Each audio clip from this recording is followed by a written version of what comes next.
The youth must interfere, the youth must participate, and the youth must contribute to the extent of their knowledge, lalo na sa mga ganitong issues na kinakaharap natin sa ngayon.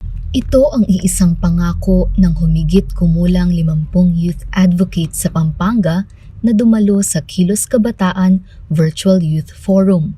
You'll all do your part in helping, more than just helping, sharing facts, and also urging everybody for that call to action to really help. We have to help ourselves, our loved ones, our community, and everybody. It's all, everyone is essential in this journey of ours.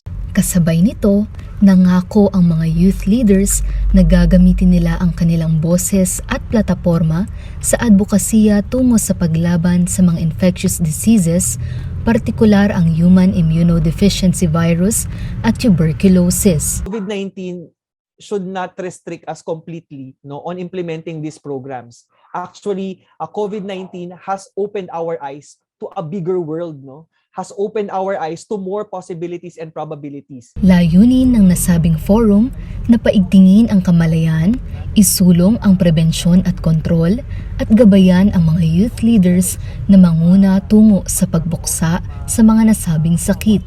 Ngayon pa lang po ang ating mga kabataan ang manguna at maging leader po para pumabago po natin ang pag-iisip ng nakararami.